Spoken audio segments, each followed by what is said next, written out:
Yes, yes, ladies and gentlemen, welcome to the Founders Pod.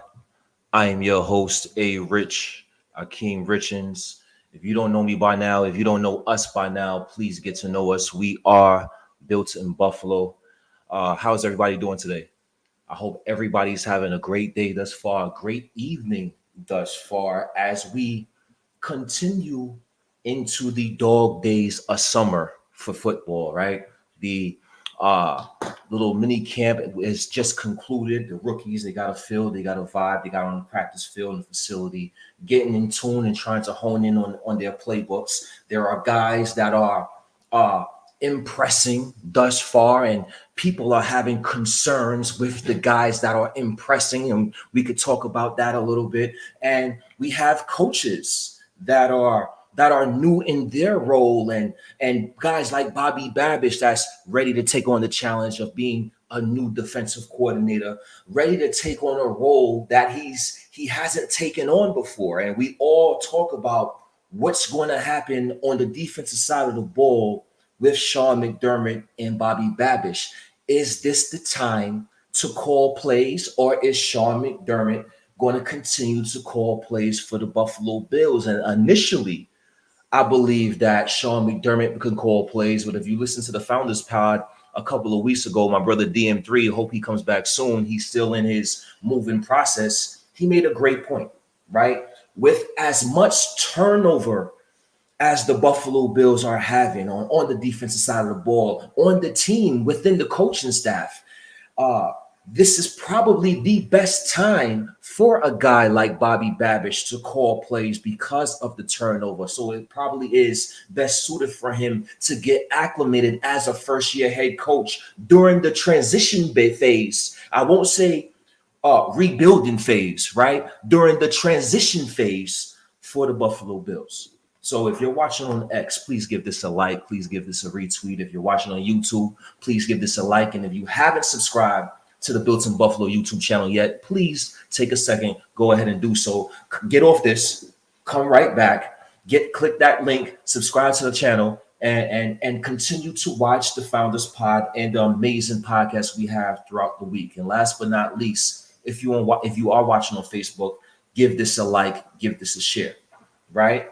So Bobby Babich has a tall order on his hands, right? Because we talked about it can be possibly his first year calling plays because of the transitional period the Buffalo Bills are in. But what do we talk about as fans all the time? What do we combat about against our NFL peers all the time with our Buffalo Bills? What we hear, the Bills window is closed. The Bills window is shut. You hear that from the media pundits and the media outlets, from Nick Wrights of the world and certain ESPN media analysts. If you're still into that type of thing, you would think that the window is closed for the Buffalo Bills. But we would say, as long as we have Josh Allen, and as long as we have that foundational piece, the main foundational piece, the Buffalo Bills window is indeed not closed. And because of that, it is a little battle back and forth in terms of how we feel we should do, or how we should take the mantle in terms of how we should run and control our defense. Uh, and as much as I want to talk about and hone in on Bobby Babich, I feel that this is the time to really talk about and really discuss a player that we're going to need, in my opinion, in order to have that success, in order to go where we need to go in attempting to continue to be that perennial playoff team, right? Continue to win the East yet again and hopefully hoist that Lombardi trophy. I still have the expectation that the Buffalo Bills can get to and win a Super Bowl even in transition, right? The Kansas City Chiefs did it, so why can't we? I understand, okay, we don't have Andy Reid. We don't have Patrick Mahomes, but we have a guy in Josh Allen who is, in my opinion, the second best quarterback in the NFL. And if anybody can do it in the transitional period besides Patrick Mahomes, I have my faith that my guy Josh Allen can do it. But in order for him to do it, guys around him is going to have to step up. Guys around him is going to have to be successful. And one of those main guys is Von Miller. Von Miller is now heading into his third season with the Buffalo Bills. And it's kind of a conundrum. I called this the Von Miller conundrum. Why did I call that? Why did I call this show the conundrum? Because we are in a peculiar spot with a guy like Von Miller. Struggled last season, had the injury, didn't play up to his standard, wasn't nowhere near his standard last year, even to the point where he was a healthy scratch for a game last year. And for a guy that's making the amount of money he's making and not being able to produce is definitely a cause for concern. So what is the expectations for Von Miller this season coming into 2024? Let's start with this, right? Because I want to get y'all thoughts. I want to get y'all opinion. We have about 300 people. We have about 300. Yes, sir. OTAs. We have about 300 people in the chat. I want to ask y'all this first question, right? About Von Miller. Do you think the Bills have buyer's remorse from this Von Miller signing? Now, I'm going to go ahead and I'm going to give my assessment, right? And then I'm going to read off some comments. I want to get some thoughts. I want to get Daniel Gari's thoughts. I want to get John's thoughts. I want to get Amina's thoughts on my assessment to the question if the Buffalo Bills have buyer's remorse on Von Miller. And the reason I bring this up, right, it's a production-based business.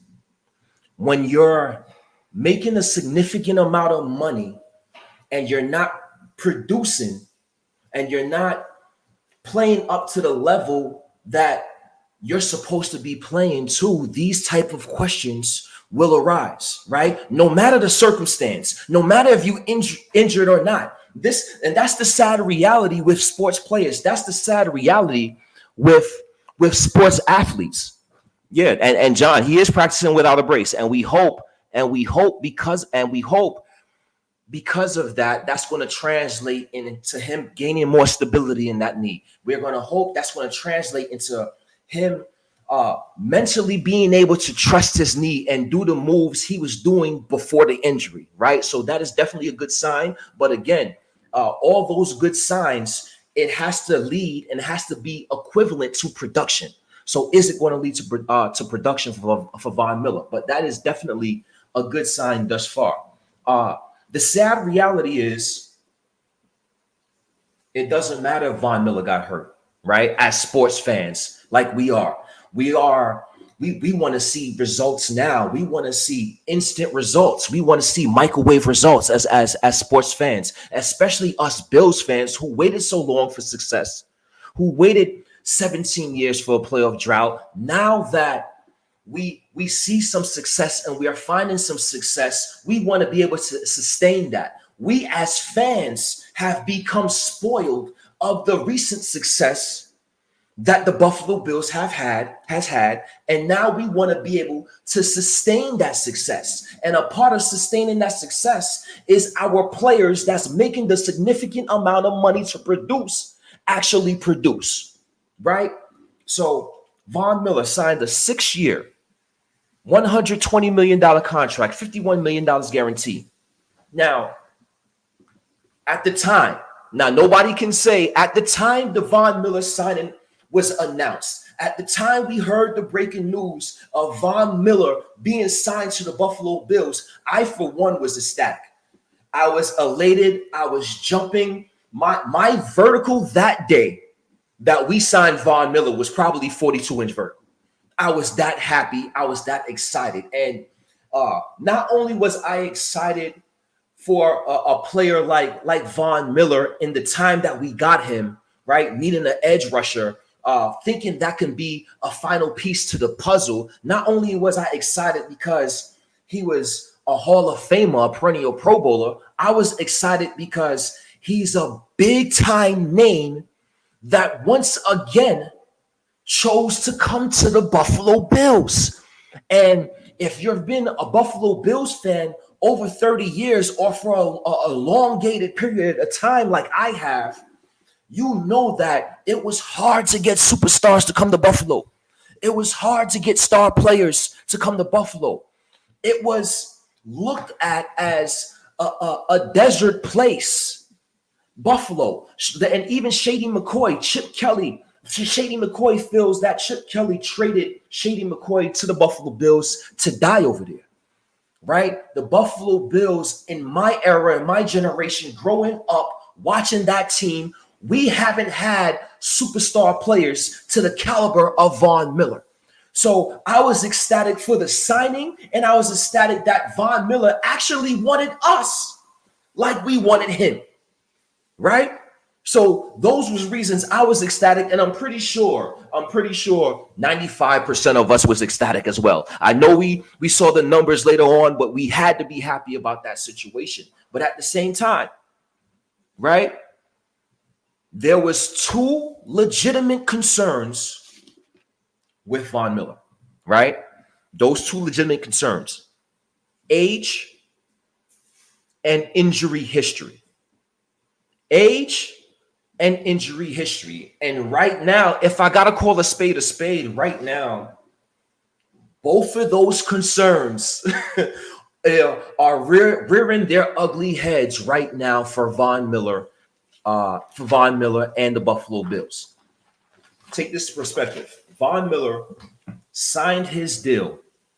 Let me go ahead. I think y'all got an idea of the caption, right? Do the Bills have buyer's remorse from the Von Miller signing? Put this in perspective. The Buffalo Bills signed Von Miller to a lucrative contract at the age of 32 years old at signing, right? The top 20 highest paid edge defenders at the time of signing wasn't even 30 years old yet. Let me repeat that. Von Miller signed his contract at the age of 32. The top 20 highest paid edge defenders at the time they signed their contract, their lucrative contracts, wasn't even 30 years old yet. Brandon Beane. Did Brandon Beane make a mistake there? Did Brandon Beane make a mistake signing Von Miller to that lucrative deal at an advanced age? That's the question that I have. And when you look at the numbers, when you look at him being 32, how much success do players have at the advanced age of 30? When you get to the 32 year age, you're usually at the end of your prime. You're not in your prime. You're not in the prime of your prime. You're in the end, towards the twilight of your prime. And that is where I believe we signed Von Miller, considering his age in this combative sport, right? Now, take a look at Von Miller's injury history. Von Miller, 2011, torn ligament in his thumb or hand. Torn ligament in his thumb and hand. In 2013, torn ACL. In 2020, torn ligament in his ankle. And now with the Buffalo Bills in 2022, torn meniscus and torn ACL. Age and injury history was the two main concerns I had with this Von Miller signing. As ecstatic as I was, as happy as I was, as grateful as I was for this signing, those were the two concerns that we hoped as Buffalo Bills fans we wouldn't run into, or we hoped that he would at least maintain his health. And if he starts to decline towards the back half of his contract, then fine, right? But lo and behold, we had to battle both injury and age with Von Miller. So I want to get some thoughts. I want to get some assessments. Do we have any buyer's remorse from the Von Miller signing? At the time, I thought it was a great signing, but once again, injury and age was definitely two concerns I had. Players want to come now because of Josh Allen. Hey, 100%. I 100% agree, and that's why it's like it's funny how the dynamics have changed, because before the Buffalo Bills, you didn't want to go there because there was nothing to do. You didn't want to go there because it was too cold, right? But now we figured out and we found out, when you have star players in the building, that message that we was hearing for so long as Buffalo Bills fans is a myth. Now that you have a star player in Josh Allen, now that you have a franchise quarterback in Josh Allen that has the mantra he has, that has the attitude and personality that he has, I think not only because of his skill set, I think how he is as a person, his personality is infectious. And when you have a infectious personality in a positive state, I think more people want to gravitate to you, and that's who we have at quarterback in Josh Allen.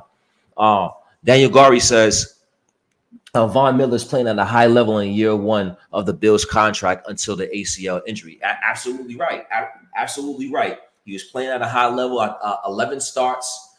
He had 8 sacks, 2 passes defended, a forced fumble, 45 total pressures. So he was definitely contributing his first year in 2022 with the Buffalo Bills. But these things happen. Right? These things happen. Now, it's a combative sport, the NFL. Injuries happen, and we have to look at injury history as well as it being a combative sport. And when you look at the NFL on how it is and how dangerous of a game it is, and you take it, you combine it with player X, and you look at the history that he has playing football, it's like, okay, what is the possibility of player X getting hurt again? He got injured in 2011. He got injured in 2013. He got injured in 2020, right? So we hope as Bills fans that we can steer away from that injury history that we saw in Von Miller. But again, injuries happen as a part of the sport. And we hope now that he's 2 years removed from injury, we hope we can see the Von Miller of old. So when you ask this question, or when I ask this question, right? Let me go ahead and put this back up. When I ask this question, do the Bills have buyer's remorse from the Von Miller signing? I think it all is going to be dependent on what happens this year for Von Miller and the Buffalo Bills in this 2024 season. So I want to ask the masses. Let me get some comments up before I give my assessment on it. What's your expectations for Von Miller this year? What would be considered a successful season for Von Miller? What would be considered a good enough season for Von Miller not to get cut, to remain on the team when 2025 comes around? What type of production does Von Miller have to have this year to remain on the team in 2025? Let me get some thoughts. We got 407 people in the chat. Hey, Rich, Akeem Richens. Thank you for everybody for tuning in. This is the Founders Pod. My brother DM3 should be back, hopefully be back by next week. Be on the lookout for him. I appreciate everybody for tuning in right now. But I want to get some comments. I want to get some thoughts. What's your expectation for Von Miller heading into this 2024 season? So Philip says 12 to 14 sacks needed at minimum to justify the contract. So Philip, so when you say 12 to 14 sacks to justify the contract, if he doesn't get that, we know, in your opinion, the contract isn't justified. But if he doesn't get that, are you going to cut Von Miller in 2025? Right? Because I don't think at first it was like, okay, the Buffalo Bills restructured Von Miller. He's on the team for the next couple of years. But when I really think about how Brandon Beane traded away Stephon Diggs, knowing the cap ramifications behind that, I look at Von Miller's 15.4 dead cap in 2025. And even though it's pretty significant, don't let Stephon Diggs' big money fool you from that 15.4 not being significant. It is. But I don't think Brandon Beane would shy away from cutting Von Miller if he's not productive. So want to get your thoughts. Air Allen says double-digit sacks and close out at least 2 games himself and be a factor in closing out every game. I like it. What you got, Marcel? Minimum 8 sacks, 3 interceptions, and a buttload of tackle for losses. I like it. Tawanta, what you got, Tawanta? What's your stats? Chevy, what's going on, Chevy? If he doesn't get that, he doesn't get paid the entire contract. It is incentive driven. Yes. He took a restructure or basically a pay cut, right? He's getting paid about $8.5 million now. That's down a significant amount from what he was supposed to get paid. But he has incentives kicked in that can go back up to about $17 million if he hits those incentives. So I like that restructured deal, right, for the Buffalo Bills. Von Miller has made a lot of money in this NFL in his $13 or $14 million career. Obviously, he didn't have to restructure or take the type of pay cut he did, but being an aspiring general manager himself, he's getting an understanding how the business side works as a player. So for him to take that restructure was definitely significant for the Bills to make some more moves, but that doesn't mean he's not supposed to produce. That doesn't mean the expectation of producing has lowered for Von Miller. The expectation is just as high for Von Miller and the Buffalo Bills' success, in my opinion. So I took some assessments, right? Expectations for Von Miller in 2024. Now at 35 years old. Old age, advanced age, but he's more months removed from that injury, right? He's more months removed, more time to heal from that injury, more time to build the mental trust in your need to make the necessary moves that he was capable of making before the injury, right? Here's the conundrum I have with Von Miller, because I firmly believe he's going to be more impactful than he was last season. But being that he is 35 years old, and when you get to that advanced age, even a healthy body, even a healthy player at that advanced age with as much miles and wear and tear on the body as that player has, they're going to slow down.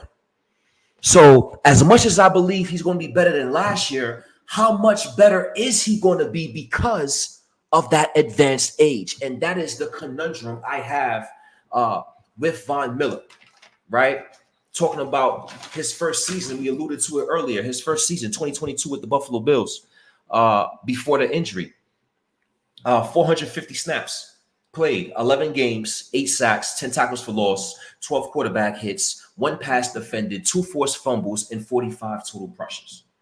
Last season, Von Miller for the Buffalo Bills, 257 snaps, 3 tackles, 0 sacks, 3 quarterback hits, and 13 total pressures. If a shell of himself was a person, right?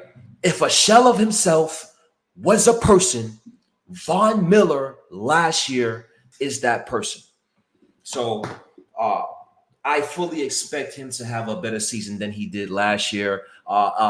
Questions is still going to have to be answered while we see him play, right? Is Von Miller a starter, or is Von Miller a rotational piece? We hope he's a starter. He's paid like a starter. But again, he was a healthy scratch last year. He didn't start any games last year.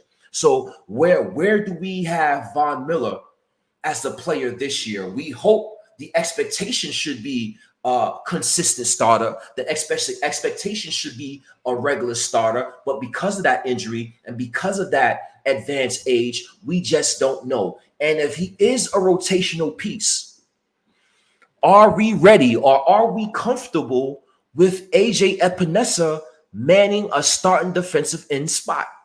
I want to hear your thoughts on AJ Epinesa right quick. How do y'all view AJ Epinesa? Is he a starter? Is he a stopgap starter? Is he a rotational piece? Is he a backup? How do y'all view him? In my opinion, AJ Epinesa has been coming along the last couple of seasons, 6.5 sacks, back-to-back seasons. He's shown flashes.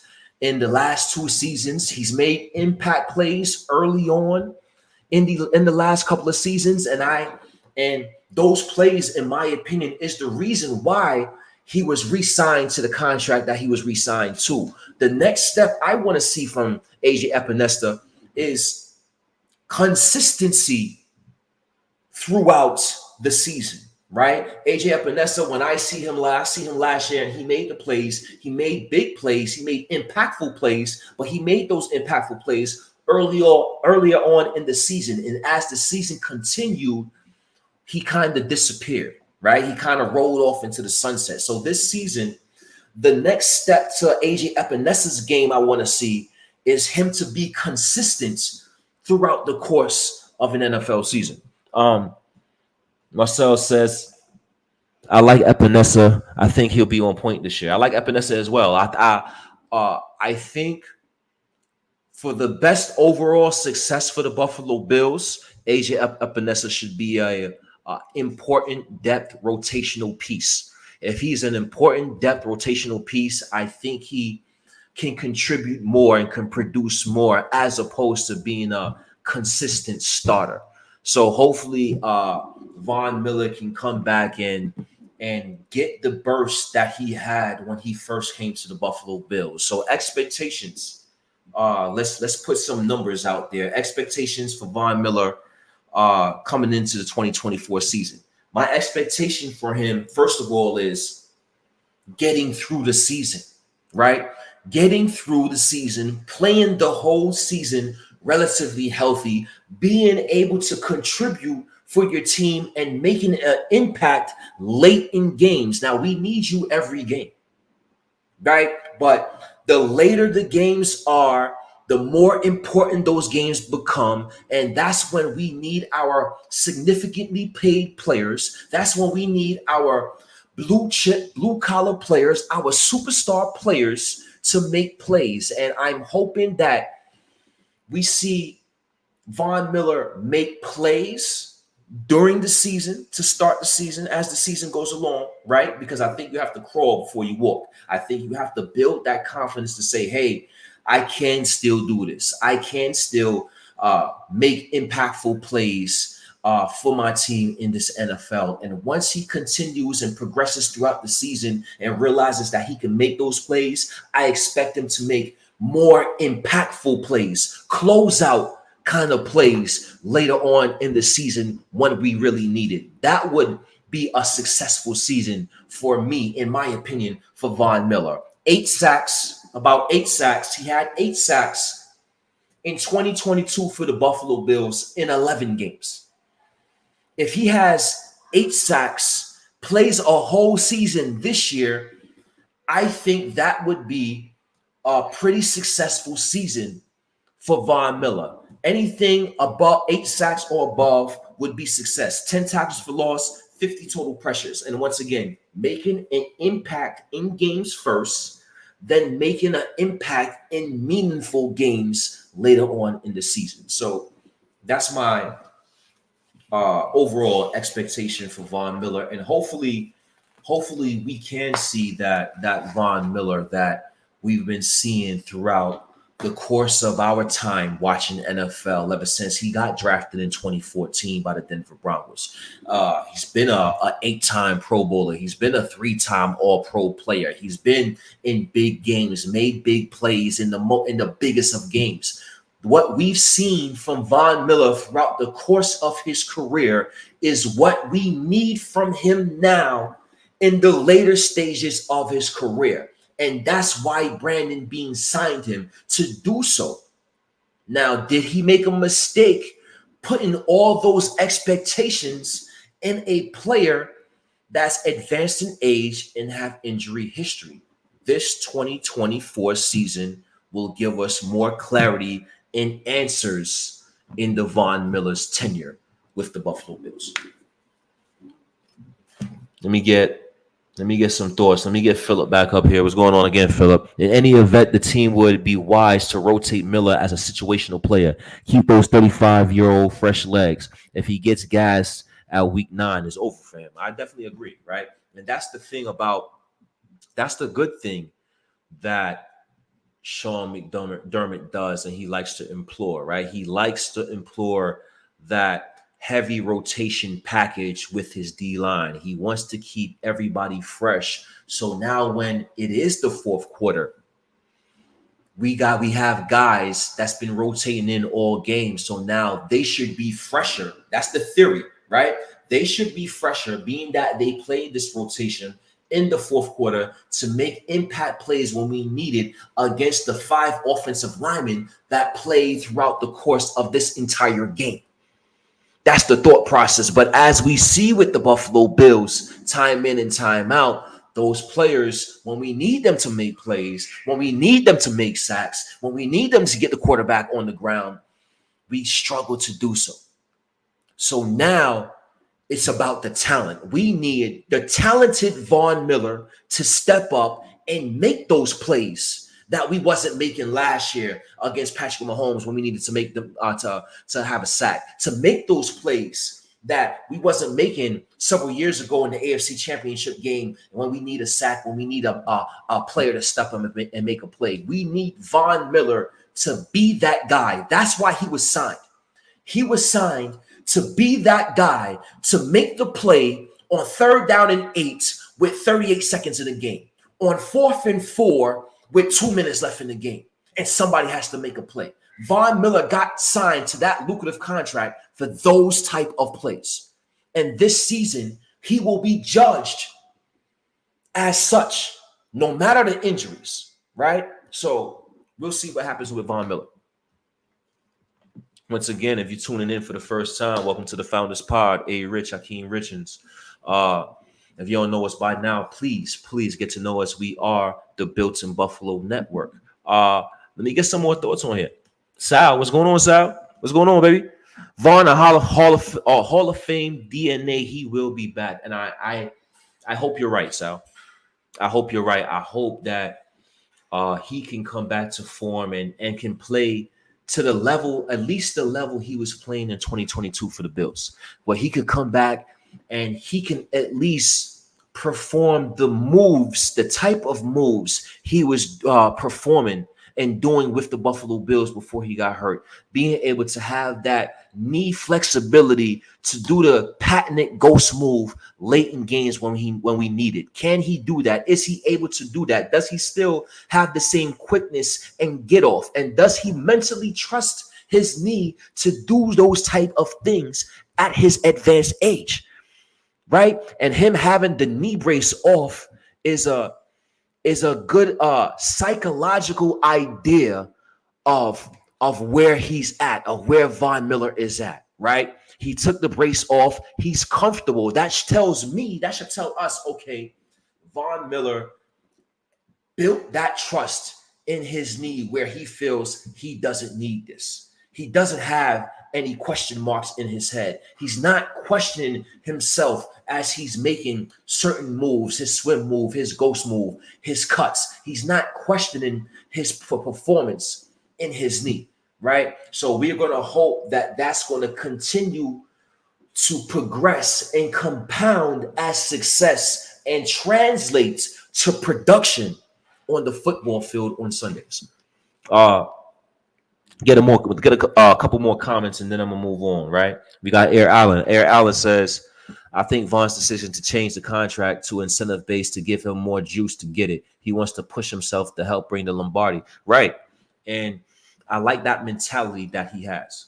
Right, we haven't spoke about the legal issues that he was going through. He went through other things off the field, and hopefully he put those things behind him. But having this incentive-laden deal now, right, so to speak, gives him that extra oomph to go out and perform and gives him that motivation, because what are great players looking for, right? Great players, what are Kobe Bryant, Michael Jordan, Ray Lewis, Tom Brady, they're looking for a reason to get motivated. They're looking for a reason to motivate themselves to play to their maximum potential. And if this is a way where Von Miller can motivate himself, have an incentive-laden deal, and prove himself and prove to the organization that, hey, I was just injured. It's not like I'm incapable. I was hurt. And now that I am not hurt, I'm going to go ahead and show you better than I can tell you. And if he's capable of doing that, right on, baby. Right on. That's what we need from Von Miller and the production. He's in the right mind frame in terms of restructuring his deal and taking that pay cut and still believing in himself to make back that money because he feels his play is going to do so. And he has to get in the right mind state on the football field. Now, if the production can match, it's going to be a great story for Von Miller at the end of the season. We'll definitely see. Move on. Let me get my bro Joey on here. What Von Miller has produced in Buffalo isn't worth $10 million a year. Straight facts. I agree 100%. I agree 100%. But this is, it's what have you done for me lately in sports, right? And Von Miller hasn't done anything for us lately. But if he can come around this year and produce 8, 10, 12 sacks, what have you done for me lately is had a productive season, and then the narrative, all of a sudden, the talks will all of a sudden change. But that will be based on Von Miller's play and production. But I want to move on, right? I want to move on. We spoke about Von Miller, the Von Miller conundrum. We hope that he can come back into form. We hope he can be the player he once was, be the perennial Pro Bowler he once was, be that possible first ballot Hall of Famer he once was, show us some glimpses post-injury in a Buffalo Bills uniform. But I want to get to my early 53-man, I said projections. My early 53-man roster projections, because training camp is obviously on its way in. We know things can change. We know there's going to be players battling for spots. I know there's a lot of players we want to see that are dark horse players. We want to see the Justin Shorters of the world, how they perform, right? I want to see Andy Isabella, how he performed. I'm interested and intrigued to see Javon Solomon and how he performed. I'm intrigued to see a lot of players and how they develop throughout the course of training camp. And I'm going to go ahead, give my 53-man roster projections and give the brief synopsis is where I see fit, right? Certain things we don't need to have no long discussions and no big talks about, right? Like this one, quarterbacks. Quarterbacks is 2. It's going to be Josh Allen, Mitch Trubisky. Now, I don't think there is a need to carry a third quarterback on the roster, but I definitely think the Buffalo Bills should have some type of contingency plan to roster a quarterback on the practice squad. But as far as quarterbacks, I have Josh Allen, Mitch Trubisky. Mitch Trubisky, backup quarterback. He knows the system. He knows the city. It's about familiarity with the Mitch Trubisky signing. We hope that we don't ever see Mitch Trubisky in anything beyond preseason game, an extended preseason game, right? But if we have to see him, God forbid, we hope that we have the coaching staff in terms of offensive coordinator, in terms of play calling, in terms of defense. We hope that we have the right roster to pick up a victory or two. God forbid Josh Allen gets hurt or gets injured for a short period of time. So 2 quarterbacks, Josh Allen, Mitch Trubisky. I don't think there's going to be too much pushback with that, right? See any comments here before I move on? Air Allen says, "Hey, Rich, you want to leave one spot open, predicting the Bills bringing somebody else on?" But you know what, Air Allen, that's very good. That's a very good comment there, because I do believe. But for this scenario, I'm going to go with who we have, right? But ultimately, I do believe the Buffalo Bills are going to end up adding uh, a player or two that is going to get cut and is not currently on the Buffalo Bills roster. And I can even go ahead and predict the position they may add to. Right, I think that's the cornerback position because right now I think on Hardy, I got those two guys making the roster. I do think the Bills are in a transitional period in terms of bringing younger players in, but I do believe if we find better talent out there at the cornerback spot, they will do so. So I believe the cornerback position is one spot I think can be upgraded sometime during training camp or when it's time for the final 53-man roster to be announced. Joey, once again, Akeem, they got a new rule. Do you think Buffalo carries three quarterbacks? I absolutely, if for rule's sake, absolutely, right. If it's a part of the new rule, I do think the Buffalo Bills carry three quarterbacks. We have to protect ourselves as much as possible. We want to be able to uh, be a manageable football team. God forbid things happen. And I know that when your starting quarterback goes down, it's like the chances of hoisting that Lombardi Trophy if any starting quarterback goes down is definitely lowered, right? But we've seen last year that you can have success with backup quarterbacks. You indeed can have that success. We've seen it last year with the Pittsburgh Steelers making it. Mason Rudolph had success. He struggled, of course, in the playoffs when it was time to play us in the Buffalo Bills, but he had success. He went on a winning streak to put the Pittsburgh Steelers in position to be in that wild card game against the Buffalo Bills, right? We've seen success with the Cleveland Browns.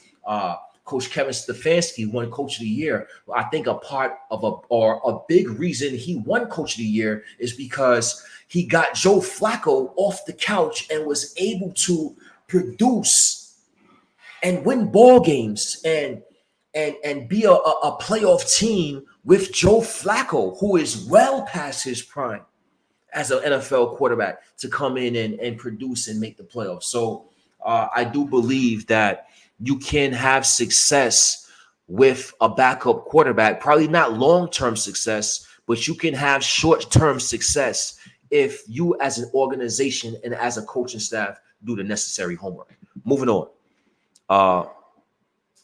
Running backs, right? I got 4 running backs.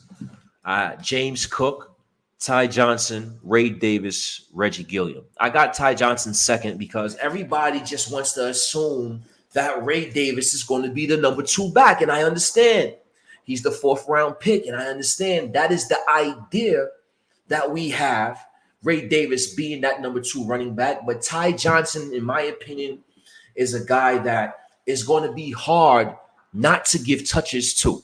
I really like the running back room for the Buffalo Bills. I like the dynamic of the room. Love James Cook. I want to see that consistency this year. I don't want to see James Cook drop the amount of passes he dropped. We don't want to see James Cook fumble the ball the amount of times he fumbled the ball. We want to see more consistency from James Cook on top of his great performances and the great play that he did show and display last year for the Buffalo Bills, having over 1,500 yards from scrimmage, able to show speed, burst, explosiveness, able to show the ability to run between tackles, and able to more consistency, of course, but able to show that he can run routes out the backfield and be a mismatch nightmare against linebackers and safeties. And I love the dynamic of the other 2 running backs as well, being able to have that ability to catch the football out the backfield. And all 3 of these running backs, even Ray Davis, the more stout, bulky running back, has soft hands and possess that ability to catch the football. And I think it's especially important to have these type of traits when you're in a Joe Brady offense, when you're in an offense that likes to get the ball to their guys and make guys miss, get the ball out in space and let their running backs and let their skill position players do the work. So I really like the 3 running backs we have in Ty Johnson, James Cook, and Ray Davis. And Reggie Gilliam is a guy that just offers so much versatility as a fullback, so much versatility. He can come in and play tight end if need be, and showing so much versatility on special teams. So Reggie Gilliam is like our upgraded version of Patrick DeMarco, who we had for a few years back in the day for the Bills, right? It was like, why is Patrick DeMarco on the team taking up this roster spot? Reggie Gilliam deserves a roster spot because of the multitude of positions he can play, the versatility that he possessed throughout the football field. So I really like these four, and I think this is going to be set in stone. Let me get some thoughts on the running backs. John says, our running backs can catch passes with Cook. Sometimes he thought about running before he caught the ball. That's all concentration, right? When you take off running before you actually catch the ball, you're a little excited, and in my opinion, you lack some focusness as well. Those are concentration drops. You want to be able to look the ball in all the way through and then make the play. And we hope that with the third year of James Cook, right? Third year being in NFL, third year being in the NFL offense, third year, and now he knows he's officially the man. I don't know. It might have been high school the last time James Cook was officially the man, because he wasn't officially the man in Georgia. It was a running back by committee with the Bulldogs. So now that he is officially the man on an NFL franchise that has Super Bowl aspirations, what kind of production can James Cook produce this season? Because now I think he has more of a monkey on his back. Now I think he has more of that pressure and that expectation to produce now that he's made the Pro Bowl, right? So we'll see how we'll see how James Cook develops and continues to progress in this 2024 season. Moving on. I think we have another position group that we'll talk about in a few. I think this one, to me, this position group is pretty much a lock. But again, you never know in football, combative sport, injuries happen. Guys may surprise, right? Receivers. I have the Buffalo Bills keeping 6 receivers. First of all, I'm seeing a lot of different way too early roster projections where it has the Buffalo Bills. They have the Buffalo Bills keeping 7 receivers, and that's okay. Everybody's entitled to their opinion. In my opinion, I think it's just hard to keep 7 receivers just based on the numbers. Just you want to be able to have that extra protection on the offensive line. You want to have that protection on the defensive line. You may want to have protection because of the history that you had in the past. You may want to have an added body at the linebacking core as well, right? So being that I believe the Buffalo Bills have 3 running backs in Ty Johnson, James Cook, and Ray Davis that can all catch the ball out the backfield, that can all line up and split wide if need be, I don't think it's necessary at the moment for the Buffalo Bills to carry 7 receivers. If the Buffalo Bills were to do something like that, I believe it will be more of an in-season thing where it becomes a numbers game now, and you have injuries here, so you're going to be a little short. So because you have injuries here, we can go ahead and add this 7th receiver because of certain circumstances. But to begin and to start an NFL season, I have 6 receivers, and those 6 receivers are Keon Coleman, Khalil Shakir, Curtis Samuel, MVS, Mac Hollins, and Chase Claypool. Now, I love my guy, Andy Isabella. He's my dark horse guy. Tyrell Shavers is a guy that Brandon Beane has talked up throughout the offseason, but we have seen nothing from him. So we have to see for our eyes what type of guy Brandon Beane is trying to hype up. Justin Shorter is a guy that everybody is enamored with a little bit. Everybody is intrigued with Justin Shorter a little bit, right? 6'5", 6'4", 6'5", 240 pounds, just a physical specimen when you just look at a picture of Justin Shorter. But we haven't seen anything in terms of production. We haven't seen anything in terms of progression. We haven't seen anything where we should be comfortable to feel like he's even in the conversation to earn a 53-man roster spot, a 6 receiver spot. So I have those guys off the team. Maybe we can sneak a Andy Isabella or Justin Shorter on the practice squad, but this is my 6. Chase Claypool has been getting a lot of talks in terms of how he looked early in OTAs, right? How he looked early. They say he looked. There's a lot of reports that say that Chase Claypool looked like the best one out the bunch, and because of that, there are cause for concern if Chase Claypool looks the best out the bunch. I'm going to go ahead and say it's early, ladies and gentlemen. It's early. We want.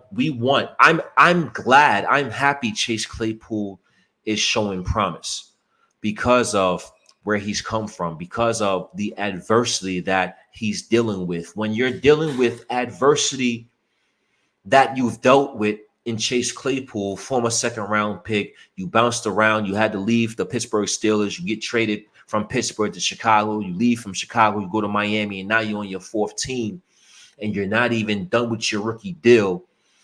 You have to have some type of motivation. You want to come and play with some type of chip on your shoulder. So the fact that he's come out and looked as good as he did, looked as good as he does thus far, is something that I actually expect from a player who's probably going to get his last chance to play in this league.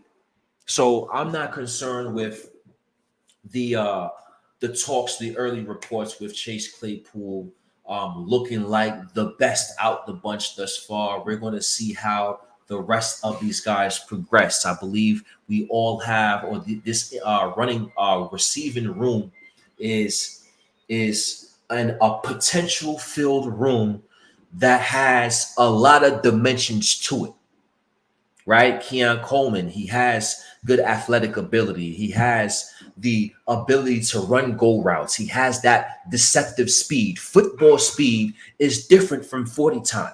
And Keon Coleman is the main example of that type of talk, right? Football speed is different than 40 time. And what Keon Coleman possesses is that football speed. And he has the build and the physical makeup to overpower smaller defenders and finesse players. That's a dimension that he has, and he adds to the Buffalo Bills wide receiving room.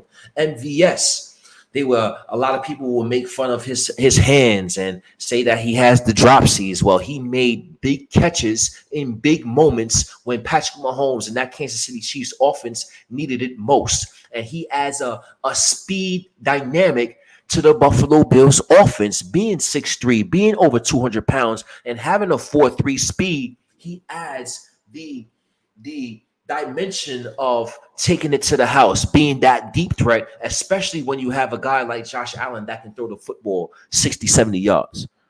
You have a guy like Curtis Samuel who adds another speed dynamic, but it's different than the speed that MVS possesses. MVS is more of a deep threat, more of a long guy, more of a long speed, more of a stretch the field kind of player. Curtis Samuel is more of a guy that you want to get the ball in his hands, short intermediate routes, give him the ball, let him go and do some work. Let him go and make some guys miss and possibly take it to the house using his 4.31 speed. Mac Hollins is a guy, big body guy, red zone threat, great blocker, along with Chase Claypool, big guy, physical guy. So the Buffalo Bills have a lot of different dimensions within the wide receiving room, and I think they're one of the bigger wide receiver groups in this NFL, and we hope that they continue to progress and we can see this wide receiving room pay some dividends. Khalil Shakir is the main guy I'm looking at. DM3 has been talking about Khalil Shakir for some years now, ever since he's been drafted. So this is the year that Khalil Shakir, I think, if he is a number one receiver, if he has the capability of being a high end number two receiver, this is the year where he's going to have to break out and show it. So I have the Buffalo Bills keeping 6 receivers here. Let me get some questions, thoughts, comments. What we got up here? Let's go up to, let's get my boy Daniel Garius. Daniel, agree with the Bills keeping 6 receivers: Shakir, Samuel, Coleman, MVS, Hollins, or locks. In my opinion, Claypool gets the spot if he applies himself. Shorter and Shavers on the practice squad. I like that. I like that assessment a lot. I definitely can see Shorters and Shavers on the practice squad and not getting plucked by another team.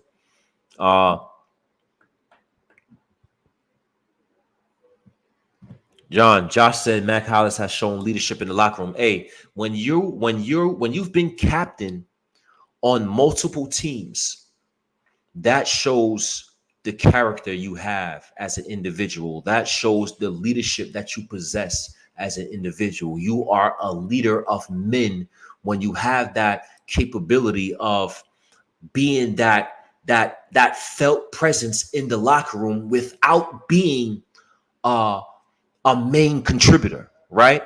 And I think that is a proponent that even though he's not a star, he may be a 4 or 5 receiver. That is a proponent that Sean McDermott and staff values a lot. And I think that because of that value that they appreciate, Mac Hollins will be a lot. Moving on. Let's go ahead on to the tight ends. The tight ends, I think it's pretty self-explanatory. I don't think there's many qualms about the tight end group. Dalton Kincaid, Dawson Knox, Quentin Morris. Now, can a receiver?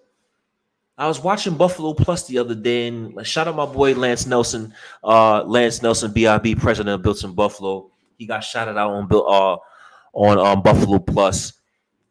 Will Dalton Kincaid lead the Bills offense in targets? And I think that's a hell of a question, right? And in terms of targets, I don't think that he will lead in targets. I believe Khalil Shakir will lead the Bills in targets, but I do think that Dalton Kincaid can possibly be the leading receiver in terms of yardage for the Buffalo Bills this season. I just think the type of offense Joe Brady wants to implement, wants to run with that short intermediate passing attack, and the way that Khalil Shakir plays as a receiver, I believe his skill set meshes seamlessly with Joe Brady's offense. And because player meshes with system, I think that's going to translate into a high level of production in terms of targets and catches for Khalil Shakir. So I think he will actually lead in targets, but it wouldn't surprise me. It wouldn't surprise me at all if Dalton Kincaid lead the Buffalo Bills in targets as a tight end. Let me see some thoughts, some comments here.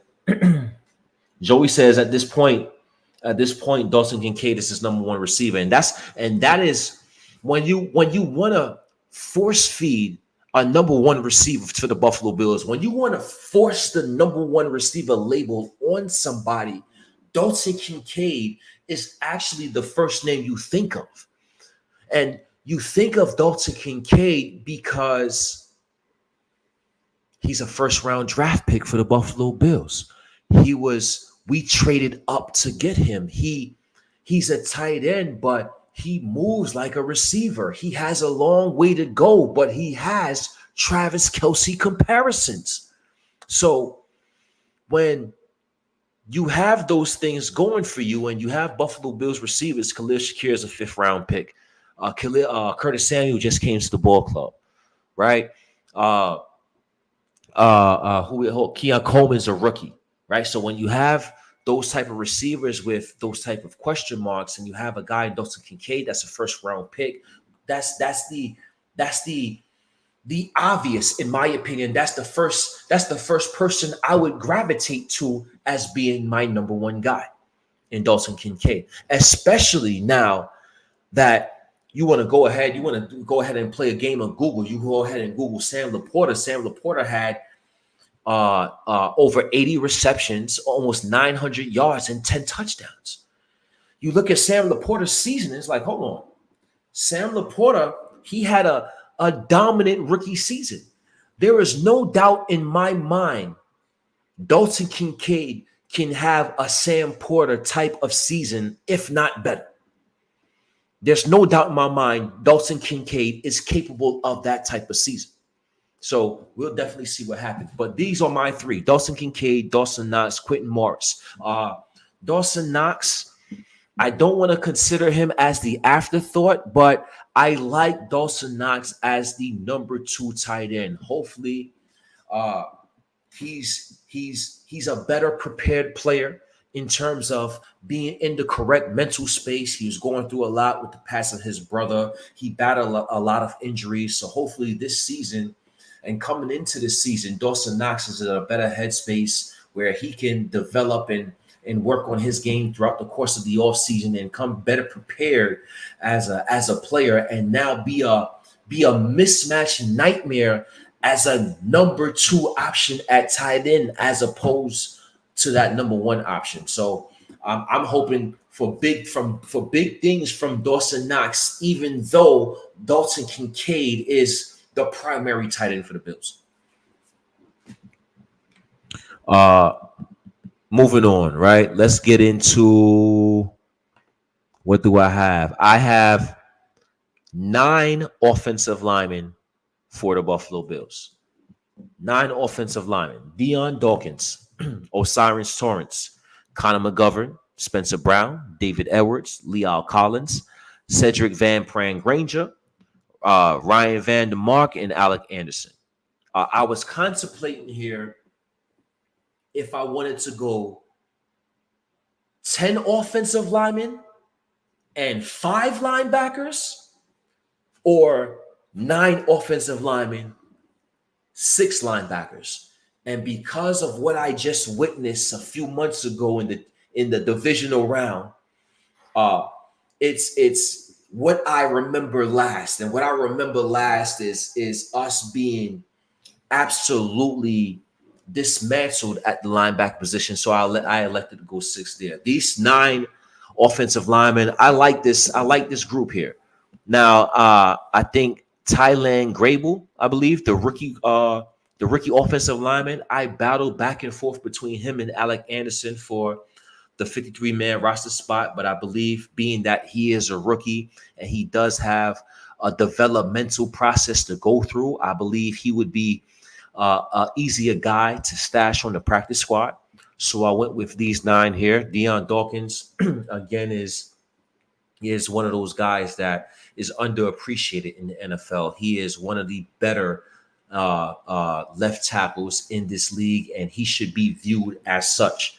Connor McGovern, I'm excited to see the battle in the trenches. I want to see the vision that Aaron Kromer sees as an offensive line coach. What is he ultimately going to do? I understand Connor McGovern was viewed as or was announced as moving over to the starting center, but we didn't know we would get a center like Pran Granger. We didn't know we would get a center like him in the 5th round that started 4 years of college, that won 2 national championships and played for the best college program in the country in the Georgia Bulldogs, and played against the best competition playing in the SEC. So now that we factor Pran Granger in the situation, are we going to move Connor McGovern and slide him back over to guard, or are we going to continue to have him at center?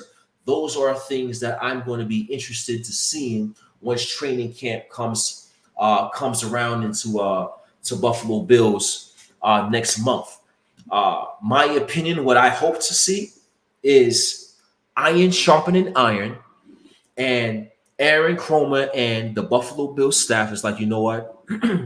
I know we've moved Connor McGovern to center, but we're going to play the best 5 players we see.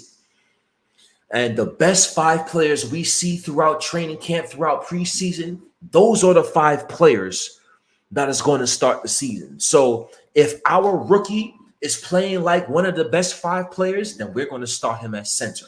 If Connor McGovern is playing like a very good center and Leo Collins or David Edwards are playing great at the other guard and man in the other guard spot, then they will be part of the starting 5.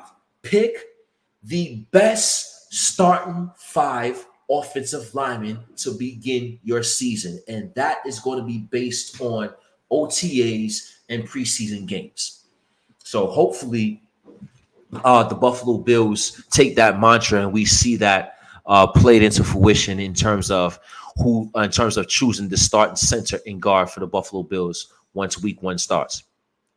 Comments. Christopher says, let's go Buffalo. Let's go, baby. Let's go Buffalo. Let's go Bills all day, every day. Let me see. Did I miss some comments? Let me move up here and see if I missed anybody's comment. Nope. Air Allen, Joey Hatch. No, I got everybody. Let's get Jason. Jason says, Joey, I'm sorry if you believe Von Miller skipped last year's. You must be pretty high. Hey now. You think he wanted to tear his ACL? That's what you make it sound like, and it's dead wrong. And yes, he did take a pay cut, and yeah, he can make the money back. You know how? By performing, which is exactly what you want. And you're 100% dogging him. He's done nothing wrong. Also, none of us Nostradamus, regardless of how long he's been fans. And hey, this is a pretty strong take from Jason. Right? And you know what? You're absolutely right. You know, before the injury to Von Miller, he was producing and he was playing, and injuries happen. But I will say this, Jason, injuries do happen, and I am understanding of that. So I gave, and I was willing to give Von Miller a pass last year because I was always a big believer in you tear your ACL. There's not a lot of Adrian Petersons out there. There's not a lot of players that's going to tear their ACL and come back and dominate as if they didn't tear their ACL the season before that, right? So because of that, I gave him the pass and said players that tear their ACL are usually better or usually back to normal 2 years removed from injury as opposed to 1 year, right? And even though I feel that way and I will continue to feel that way, I didn't expect Von Miller to look that bad. He looked bad last season, and it was very, very alarming, very concerning. So you're still getting paid the amount of money he's getting paid. He's still getting paid. He's a top 5 highest paid edge defender in football. And when you are looked at as such, and when you're getting paid as such, the injuries, yes, we understand it, but we understand it to a certain extent. You still now, it's like, okay, now, all right, this is the season. You didn't get cut because we understand the injury. You didn't get cut because you got paid what you got paid, but now you have to come and perform because now the expectation is you should come here and perform as if you didn't get hurt 2 years before, because we're not going to say if Von Miller doesn't produce this year, we're not going to say as fans, he didn't produce because he got hurt 2 years ago. We're going to say, well, he didn't produce.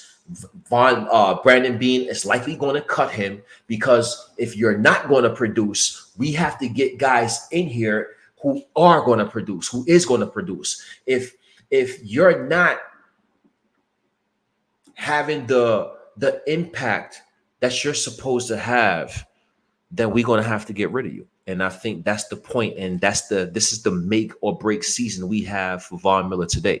But moving on. Defensive linemen. I have 10 defensive linemen making the team for the Buffalo Bills. Von Miller, Gregory Rousseau, Ed Oliver, Daquan Jones, AJ Epinesa, Dwayne Carter, Javon Solomon, Austin Johnson, Dwayne Smoot, and Deshaun Williams. Good Austin Johnson is yet. I don't know how good Deshaun Williams is yet. I'm not sure if the rotational depth pieces for the Buffalo Bills this year is better than years past. But I'm hoping that this rotation can at least remain status quo. Daquan Jones was a big fan of the Austin Johnson signing. We hope that Austin Johnson can be a part of a good rotational piece, provide that depth, be a guy that can be able to stuff the run, because we all know the Buffalo Bills at times throughout the course of the last couple seasons, the Buffalo Bills struggle in the run defense department. And we hope that this new rotational defensive front that we have can be a better front in terms of run defense. I'm not sure how much sacks, I'm not sure how much pressure this group is going to get. That's going to be all going to be all up to Von Miller and how he progresses throughout the season. Can we get the old Von Miller back? That's going to be up to Gregory Rousseau. Did he develop more pass rush moves throughout the offseason? What is his potential? What is his ceiling? Is his ceiling a good defensive end that is known to be a very good run defender that lacks the pass rushing ability to be known as a pass rusher? Or can he develop a pass rush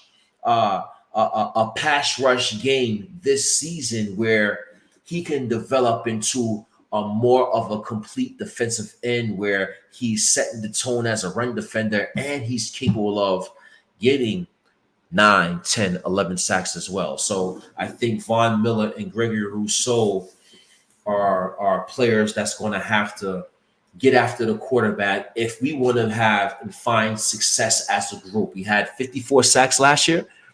We're going to see where those sacks are going to come from this year. Who is going to make up for Leonard Floyd's 10.5 sacks, right? So those are things we have to see. But I have 10 defensive linemen making the Buffalo Bills roster. Let me get some comments. Let me get some thoughts. Once again, Rich, Hakeem Richards, you're in tune to the Founders Pod. I appreciate everybody for tuning in thus far. I have 636 people in the chat. I see 9 people liking. I have over 600 people tuned in, 9 likes. I'm not sure if that math is mathing, so please give this a like. Jason says, John Roberts says Ed Oliver had a lot of sacks inside. I like it.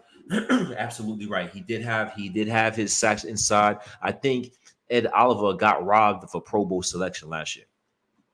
I really do. And what's the next step for Ed Oliver this season? I think the contract, we're speaking about contracts, and we talked about buyer's remorse. I don't have any buyer's remorse for Ed Oliver and his contract, but I do want to see another step in progression from Ed Oliver, even going into his 5th year. And that next step in progression is being the guy. We would love for Ed Oliver to be that guy. And at times, he displayed that he can be that guy. At times early on in the season, he displayed he can be the guy that can make impactful plays. He can be the guy that can get that pressure, get the sack, get that quarterback down. He has the sideline to sideline athletic ability and traits to be a menace in the defensive front. But I felt he disappeared towards the end of the season, maybe because of injuries, and we had to tighten up that rotation. And when you tighten up the rotation, you have to play a lot more snaps. You have to play a lot more meaningful snaps. Who knows if those snaps, the most snaps that Ed Oliver played in his career, impacted the level of production later on in the season. So the next step in progression I would love to see from Ed Oliver, even though I thought he had a fantastic season last season, is being that guy to make the impact play in those big games. We're talking about Ed Oliver making those plays and paying Ed Oliver a significant amount of money to make those type of plays. Ed Oliver has all the traits, athletic ability, and talent to be the guy to make those type of plays as well. And that is the next level in progression that I would love to see from Ed Oliver. Make those meaningful impact plays in those crucial key moments. I have the Buffalo Bills keeping 10 defensive line. Moving on here. I've been on for about an hour and 15 minutes. It hasn't felt that way. Very good show. Appreciate the feedback. Appreciate everybody tuning in. I got Christopher with a comment. Do you think we have a chance to bring back Tre'Davious White now that the NFL gave us the extra 10.1 million? No, sir. Tre'Davious White has signed with the Los Angeles Rams. Tre'Davious White has signed with, and it's a pretty lucrative deal too, that he signed with the Los Angeles Rams. He signed a deal that leads me to believe that he's going to be a starter over there. And if I'm not mistaken, the Buffalo Bills play the Rams this season. So that can be an intriguing game. The Buffalo Bills versus the Rams, and Tre'Davious White's having to cover one of our young receivers. So that should be an intriguing game. But Tre'Davious White is on the Los Angeles Rams. Moving on. Let's go to the linebackers. I spoke about what I wanted to do when I was talking about the offensive linemen earlier. That I wanted to keep 10 linemen and 5 backers, or 9 linemen and 6. I elected to go 9 offensive linemen and 6 linebackers. And those 6 linebackers: Matt Milano, Terrell Bernard, Nicholas Morrow, Dorian Williams, Deion Jones, Edafon Ulofacio. First of all, I think this is our strongest group. I think the Buffalo Bills are about 8 linebackers deep, if you want me to be honest. I think Deion Jones can definitely make this team. I think Bale Inspector, I like Bale Inspector, and I would love to put Bale Inspector on the team. He just doesn't stay healthy.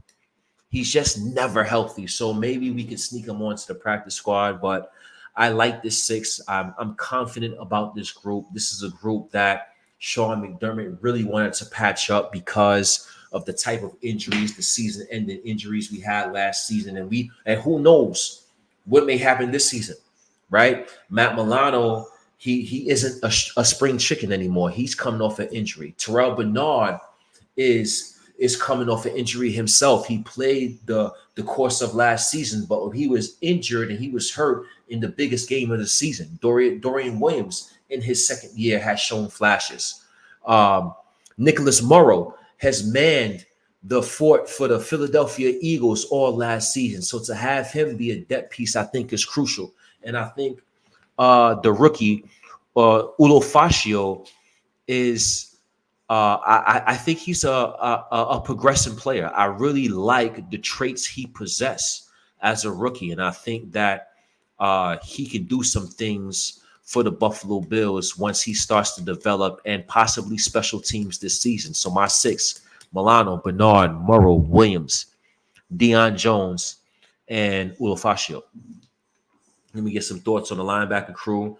Yeah, I have Deion Jones on there. I just think I have Deion Jones and Nicholas Morrow on there because of the experience factor. I believe the experience factor played a key part in our linebacking group in certain moments of last season, where Dorian Williams, he played well, but the mistakes he did make is because he's a rookie and he lacks that experience. Tyler Medikevich had to come in and play meaningful snaps that he's not accustomed to playing, and we don't want to have and run into those same issues. God forbid the same things happen and we have those type of injuries. So I have these 6 linebackers. Moving on to the defensive backs, I have 10 defensive backs: Rasul Douglas, Christian Benford, Teron Johnson, Kyer Elam, Cole Bishop, Taylor Rapp, Mike Edwards, Daquan Hardy, Cam Lewis, and Jamarcus Ingram. This is a position, I believe Eric Allen spoke about it earlier. If we're going to upgrade, and of course, we never know what Brandon Beane is going to do. We never know what position he may try to upgrade, because you never know what position that's worth upgrading may become available, right? So uh, I do believe if I had to pick a position Brandon Bean would make a focus on upgrading, it is the defensive back position. It is the cornerback or safety position. Kyer Elam's going into his third year. We hope Kyer Elam can make the same step in progression that a guy like Spencer Brown did on the offensive side of the ball. But you just never know. You never know if Kyer Elam is going to make that step in progression that's enough where we feel comfortable to have him start just in case somebody gets injured, right? So we may want to add to that position. Daquan Hardy is a rookie 6th-round pick who is now the backup slot cornerback for Teron Johnson, an all-pro slot corner, which I love to death, but has a concussion injury history.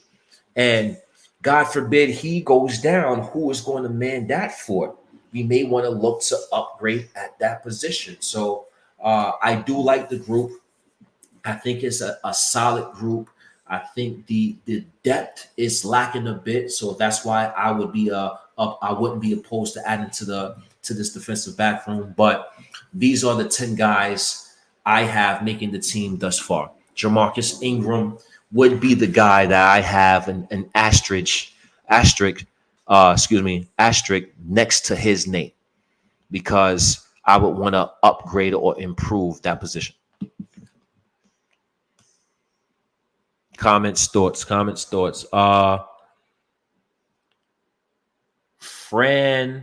Brenda, McDermott can coach up some linebackers and dubs.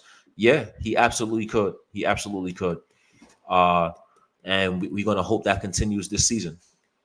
We have the depth. I really like the depth from our linebackers. I really like the talent at the position. I really like the sideline ability. Now, it's not the biggest of linebacking groups. It's not the most imposing of linebacking groups, but I believe that's okay because of the where the NFL is going to, right? The NFL is continuing to evolve year in and year out, and is continuing to evolve more into a passing league, more into a league where you want to get guys the ball in space, more to a league where you want to take advantage of mismatches on the football field. So to combat those mismatches, you need the players that can run and keep up with the skill position players that's trying to cause those mismatches. And in order to do that, you may have to lose some weight in the linebacking room in terms of being 225 pounds, 230, 235 pounds,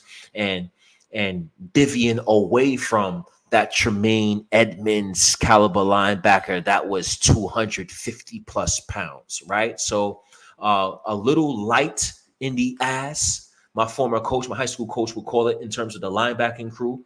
But I really like the talent. I really like the skill sets and what they can do there. Daniel says, agreed about the DB group. In my opinion, the Bills like Ingram more than most fans realize. I believe you're right, Daniel, because I'm looking at it, I'm like, this guy's really going to make the team. He's really going to make the team. But the Buffalo Bills, they must like him more than we like him. And I think, Daniel, you really hit that on the head. And last but not least is the specialists. Tyler Bass, Sam Martin, Reed Ferguson. Jake Browning is a wild card here. Jake Browning, I think he's a U2 kicker. He's a wild card here in terms of winning that punting job. Sam Martin, he doesn't look that good.